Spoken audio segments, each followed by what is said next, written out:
salvos here in Adelaide have been looking at who God is and some of the words used to describe that.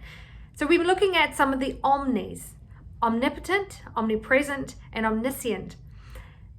This comes from an ancient word starting with omni, which means all. So we started with omnipresent, which means all present, all powerful, meaning that our God is everywhere, outside of space and time. He's everywhere all at the same time, meaning he's with me here right now, and he's also with you where you are, and the people you may be praying with or concerned about. It's great.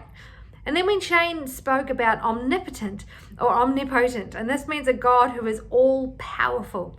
This is a God who can do and does do even what we think could be impossible. And we took a break last Sunday because we'd had some amazing challenges in these services about how do we seek his presence and see it, and then how do we pray for him to actually act in his power.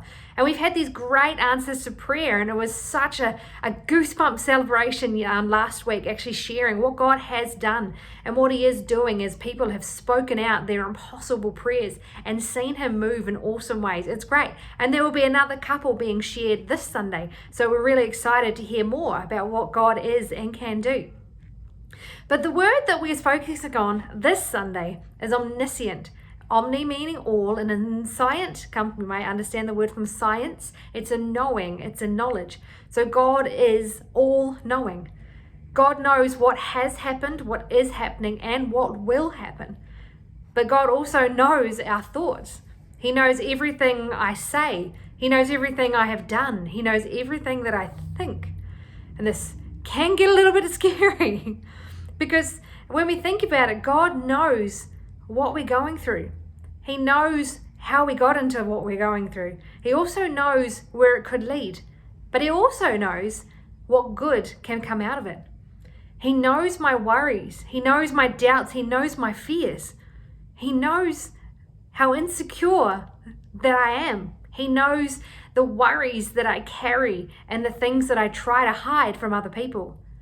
Yet he also knows what he can do in and through those when I let him. How he can teach and grow me, and how I can show his love in other ways. He knows what is still to come, and he knows what he could be preparing me for that comes around the corner. It can be a little scary, but I'm glad that he does know. Because in a world where there's books about everything and information everywhere, there's still so much uncertainty. Things that we would like to know.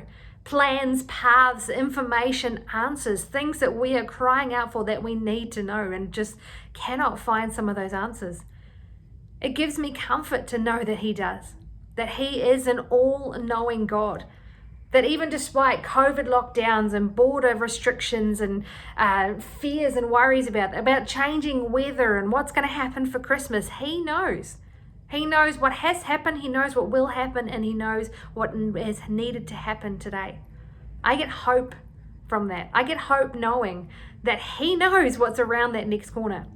Because remember, he is an all-present God too. He's already around that corner.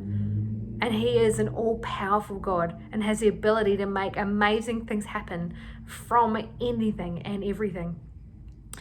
So, I know where I'll be this Sunday morning at church here at 10:30 a.m, starting with coffee beforehand. He knows where you're going to be this Sunday, and he'll be there with you. So I'll be here waiting to connect with you and grow and learn more about him. And I look forward to doing it with you this Sunday. We'll see you there. Bye.